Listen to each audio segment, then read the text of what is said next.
안녕하십니까. 선박중개사 정포리 고선장입니다.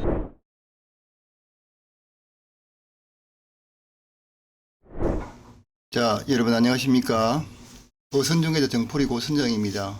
혹시 올해부터 기어를 꿈꾸고 계신 분이 계시면 이 영상을 좀 꼭 봐주시기 바라겠습니다. 자, 지금 올해는 이미 이제 1차는 시행이 되었고요. 지금 1차 시행되신 분들은 이미 아마 군에서 연락이 왔을 겁니다. 그런데 혹시 이제 올해부터 기여를 한번 꿈꾸고 계신 분이 계시면, 이제 원래 이거는 기업이천 종합센터에서 대출과 보증 지원에 관한 사항을 수협 그러니까 중앙회나 그다음에 농심보에서 대출을 해주고 있는 사항들인데, 이거를 좀 잘 읽어보시면 훨씬 더 여러 가지에서 도움이 될 겁니다. 이거를 45페이지나 되는 걸 전부 다 제가 설명드릴 수는 없고요. 제가 여기에다가 밑에 더보기에다가 클릭을 하시면 제가 올려둘게요. 요거를 이제 내려받으시거나 아니면 파워포인트하고 두 개를 제가 올려놓을 테니까 요걸 보시고 쭉 한번 읽어보시면 될 것 같습니다. 결국은 우리가 기여를 할 때 기여의 프로세스를 잘 아셔야 됩니다. 그게 무슨 말인가 하면요, 3억 7,500만 원까지 대출을 해주기는 하는데 그걸 다 무조건 해주느냐, 그게 아니거든요. 그래서 일정한 부분 내가 어느 정도 그 비상금을 준비를 해야 될 부분도 있습니다. 그래서 이제 그런 부분들을 잘 아시고 시작을 하셔야 되고, 이제 기여 자금은 각 지자체의 군청이나 시수상가의 기여 담당자하고 통화를 한번 해보시면 도움이 많이 됩니다. 근데 이 많은 부분들을 그분이 단시간에 다 설명드리기는 어렵습니다. 그래서 이제 그런 이제 물어보실 때 이걸 보고 내가 이건 이해가 가지 않는다 할 때 이제 그분에게 그 부분만 딱 물어보시면 정확하게 답을 드릴 수가 있습니다. 각 지역마다 조금씩 다른 부분은 있어요. 그런 부분을 이제 참고하시고 문의를 하시면 좋지 않을까 하는 생각이 듭니다. 이게 생각보다 까다롭습니다.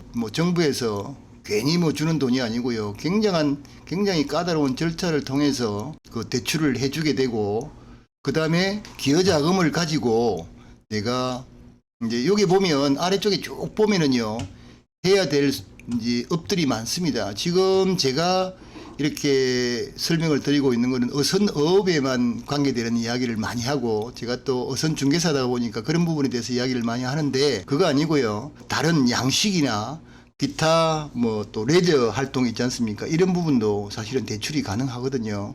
이제 그런 부분은 혼자서 많이 이제 그냥 생각만 하지 마시고 이거를 쭉 다 읽어보시고 그에 필요한 부분을 이제 지자체에다 물어보시고, 자기가 가야 될 지자체가 있을 것 아닙니까? 그 지자체에다 물어보시면 될 것 같습니다.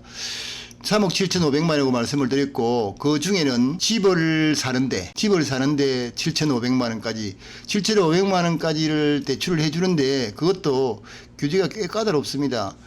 집의 평수, 그 다음에 총 대집의 평수, 이런 것도 다 그 규정에 나와 있습니다.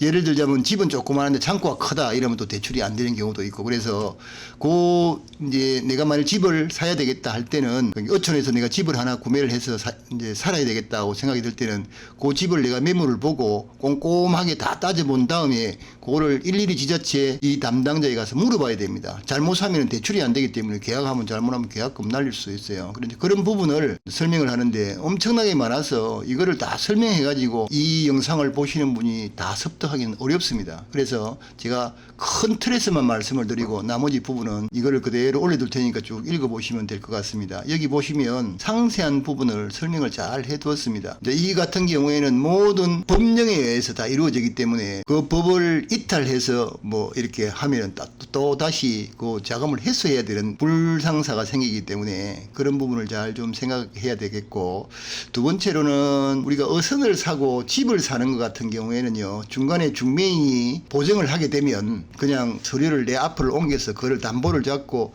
대출을 해주고, 대출이 나오면 그 대출 자체가 그러니까 전 어선 소유주한테, 전 집 소유주한테 이제 대금이 바로 가는 그런 방법이기 때문에 크게 문제가 없는데, 제일 이제 중요한 게 어구 있지 않습니까? 어구 사는 거는요, 어구는 어선 중개사가 중간에서 뭐 그 어구 판매하는 대리점 사장님하고 뭐 엄청나게 잘 알아서 나를 믿고 그냥 대출 이걸 외상으로 좀 주면 돈 나오면 내가 갚겠다라고 하는 경우가 아니라면 거진 외상으로 주지 않습니다. 하도 문제가 많이 발생을 하니까 외상으로 주지 않아요. 그래서 그 돈은 먼저 내가 그 어구를 사고 그 어구가 도착을 하면 군의 담당자한테 전화를 해서 자, 어구가 지금 도착을 했다. 어디에 지금 어구가 있다. 어느 선창에 내가 어구 뭐 통발 몇 개, 뭐 몇 개 가지고 와서 있으니까 검수해가라 하면 담당자가 와요. 약속을 하고 와서 일일이 다 셉니다. 가로 몇 줄, 세로 몇 줄 해가지고 다 계산기 두드려서 계산을 다 하고 진짜 영수증 보고 다 하긴 하고요. 그 다음에 그 금액을 이제 일정한 시간이 대출 성인이 떨어지면 그 돈이 내 앞의 통장으로 들어오게 됩니다. 그래서 그 여유 자금은 가지고 계셔야 돼요. 대개 보면은 우리가 통발업을 하게 되면 물론 이제 초보자의 경우에는 한 500개 정도로 해가지고 시작할 경우도 있지만 어느 정도 규모를 갖추고 이 어선업에 전념을 해야 되기 때문에 최소한 뭐 2000개, 2500개 정도는 갖추어야 법에서 정하는 게 있습니다만 그 정도는 갖추어야지만 인터벌로 5일 정도 해가 돌리고 이렇게 이제 업을 할 수가 있습니다. 그렇지 않고는 노는 날이 이자가 좀 작다고 해서 고금리 시대에 이자가 적다고 해서 이거를 그냥 무심결에 생각하면 안 됩니다. 왜 그런가 하면 5년이 실제로 기여를 해가지고 이렇게 살다 보면 5년이 금방 가벼워요. 그때는 그 금액에 대한 순수하게 이자만 연말에 내 통장에서 이제 자동으로 그 이자가 자동으로 상환이 되지만 5년이 지나고 나면은요 굉장히 힘들어요. 그동안에 내가 열심히 해서 어느 정도 돈을 비축해 놓지 않으면 대출을 받은 그 금액을 n분의 1로 나누어서 원금과 이자를 동시에 집어넣어야 되는 그런 이제 문제가 발생이 되거든요. 그래서 5년 동안 죽자 살자 해야 됩니다. 어느 정도 내가 돈을 좀 벌어놔야지만 좀 안심이 되거든요. 지금도 이게 문제가 돼 가지고요 어선이 경매에 나오는 경우가 있습니다. 참 이게 제가 봤을 때는 차라리 이런 기여자금을 주지 말고 진짜 해보고 싶은 사람만 왔으면 좋겠는데 이 어선업이나 뭐 기타 바다 사업이 투기성이 상당히 있단 말이죠. 그리고 이게 일반 도시에서 사는 사람처럼 그런 생각을 가지고 이게 접근을 해가지고는 쉽지 않은 업이 또 어선업입니다. 왜 그런가 하면은요 우리가 일단 도시에서 살면은 아침에 딱 일정한 시간에 출근을 하고 또 일정한 시간에 퇴근하고 물론 자업도 있겠지만 일정한 시간에 퇴근을 하고 그래서 뭐 생활의 리듬이라 그럴까요? 생활의 패턴이 어느 정도 정해져 있는데 어선업은 그렇지 않습니다. 야간에 한밤에 잡히는 뭐 낙지, 주나 뭐 이런 거는 밤에 나가야 되고요. 그 다음에 이제 뭐 그물 같은 경우에는 그물업을 내가 하고 있다. 이게 자망업이라 그러는데 자망업을 하고 있다 그러면 물때와 관계되는 겁니다. 예를 들자면 내가 덜물에 쳐서 고기를 유인을 해서 그물코에 이제 꿰게 되면 올려서 이제 그걸 고기를 잡겠다. 그걸 물때에 따라야 될 거 아닙니까? 그래서 생활의 리듬이나 패턴이 많이 깨어집니다. 그래서 이제 그런 것도 좀 각오를 하시고 오셔야 되고요. 그 다음에 이런 게 그 법이 있고, 그 다음에 뭐 대통령 시행령이 있고, 시행규칙이 있고, 이런 세 가지 큰 틀을 가지고 이거를 다 하고 있거든요. 그래서 그 틀을 벗어나면 안 됩니다. 우리가 지금 제가 하고 있는 게 조금 전에도 말씀드렸다시피 대부분이 어선업에 대한 이야기만 하고 있는데 그 외에 다른 부분들도 눈여겨 좀 보시면 그쪽에 나름대로 돈을 좀 벌 수가 있는 이런 부분이 있을 겁니다. 제 같은 경우에는 이제 미리 그런 걸 좀 준비를 했었는데 제가 자리 잡은 지역하고는 전혀 맞지 않아서 지금 못하고 있기는 한데 예를 들자면 지금 바다를 대상으로 그 해양 스포츠, 레저 스포츠를 하는 분들이 많아졌지 않습니까? 그래서 제가 살고 있는 남해 같은 경우에는 패러글라이딩을 하는데 이런 부분을 조금 우리가 하고 있는 이런 해상과 접목을 해서 예를 들자면 동남아 가면은 우리가 패러세일 뭐 이런 거 많이 하지 않습니까? 예를 들자면 배에서 패러글라이딩 식으로 해서 뭐 하고 있는 이런 것도 이게 가능한 지역이 있는지는 제가 정확하게 모르겠습니다. 예를 들자면 그렇다는 겁니다. 그래서 이제 그런 부분들도 좀 알아보시면 좋겠고, 그 다음에 양식업도 잘 보시면요 이것도 한번 해볼만 합니다. 근데 양식업 같은 경우에는 좀 특이성이 좀 많이 있습니다. 주로 잘 되면은 대박치고 여름에 이제 적조가 들어서 확 다 녹아내리면 그냥 쪽박을 타는데 요즘은 보험 제도가 잘 되어 있기 때문에 그런 제도를 이용하시면 되고요. 하도 이 사람들이 많이 불법을 법적으로 이런 걸 하다가 보니까 이게 또 문제가 되긴 되는데요. 그렇지 않고 순수하게 딱 법규 지키고 시행령 지키고 이렇게 해서 해보면 또 그 나름대로 이제 할 만합니다. 지금 제가 말씀드린 부분은 60대가 되기 전에 정년퇴직을 하기 전에의 분들을 대상으로 말씀을 드리는 겁니다. 60대가 되면은요, 60대가 돼서 이제 일반 기업이나 아니면 뭐 공무원이나 이런 분들이 다 정년으로 퇴직을 하고 난 다음에는 지금 제가 말씀드리는 방법대로 살면 안 되고요. 그동안에 치열하게 한평생을 사셨으니까 지금 나머지 인생은 얼마가 될지 모르지만 상당 부분 재미나게 사셔야 될 부분이 있습니다. 그래서 이런 부분들은 제가 또 별도로 영상을 만들어 놓았으니까 그걸 좀 참여를 하시면 될 것 같습니다.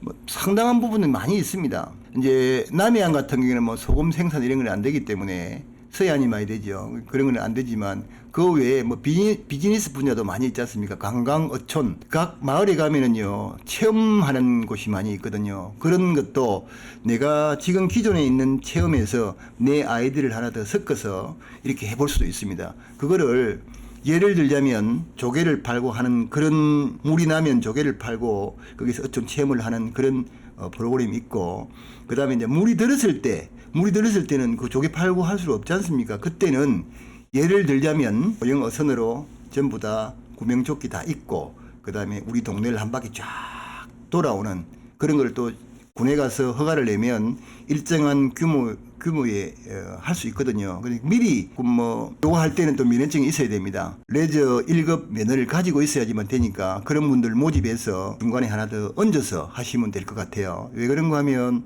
지금 제가 우리 동네 바로 옆에 유포라는 곳인데, 유포는 지금 바다를 갯벌에 이제 고기가 들어오면 그물을 쳤다가 그다음 물이 빠질 때 사람들이 들어가서 뭐 장화를 신는 분도 계시고 해가지고 손으로 잡아오는 그런 프로그램이 있거든요. 그럼 물이 들었을 때는, 물이 완전히 들었다 그러면 사람이 와봐야 이거 불가능하지 않습니까? 내가 물이 들고 나고를 내 마음대로 할 수 없는 거니까, 그럴 때는 또 다른 프로그램을 해서 큰 배 말고 작은 배로 예쁘거든요. 이 동네가 맞은편에는 여수가 보이고 그 다음에 광양도 보이고 조금 더 가면 남해대교가 있으니까 그런 식으로 한번 돌아올 수 있는 그런 프로그램을 만들어서 많은 분들 유치를 해서 그쪽으로 사업을 한번 해보셔도 됩니다. 자기의 그 선택에 따라서 고기를 잡아서 어선업을 하는 사람도 있을 거고, 조금 전에 제가 말씀드린 대로 어촌 관광 해양 수산을 레저 쪽으로 눈길을 돌릴 분도 계실 거고, 그 다음에 양식적으로 눈길을 돌릴 분도 계실 거 아닙니까? 이거는 자기가 공부한 대로 자기가 해보고 싶은 대로 하시면 될 것 같습니다. 그런데 그렇게 하려고 하면은 자금을 지원해 주는데 막 굉장히 까다로워요. 여기 연면적이 150이면요. 150제곱미터면 대충 이게 한 45평 정도 되겠네요. 45평을 초과하면 안 된다는 이야기입니다. 주택, 단독주택의 경우. 그 다음에 전체의 대지의 면적은 200평을 초과하면 안 되고, 이런 게 여러 가지가 있기 때문에 이런 걸 잘 좀 읽어보시고 제가 올려놓을 테니까. 그래서 여기 보면은 두 사람 내려오는 거, 한 사람 내려오는 거, 그 다음에 미리 와 계신 분, 이런 것도 다 여러 가지 서류에 의해서 이렇게 다 되는 거거든요. 그래서 이런 부분들을 잘 좀 참조를 하시고 제2의 인생을 살아보시겠다는 분들, 거기다가 젊은 분들, 이제 제가 제일 우려하는 게 젊은 분들이 이겁니다. 자, 우리 자식들을 큰 도회지에서 치열하게 공부를 좀 시키고 싶다는 분은 참 내려오시면 곤란하겠죠. 근데 막 우리 자식들도 프리하게 자연 즐기면서 겠다는 분은 오셔도 됩니다.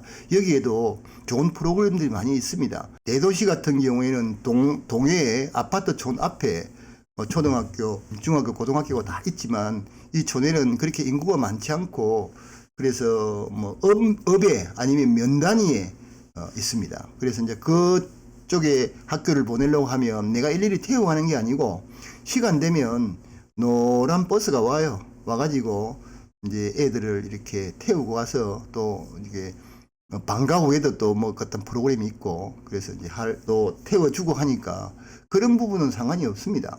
그런데 다만 공부를 치열하게 시켜야 되겠다, 우리 자식의 미래를 위해서도 공부를 치열하게 시키고 똑똑한 사람으로 만들어야 되겠다는 분으로 내려오시면요, 이것도 저것도 안 됩니다. 굉장히 힘들어요.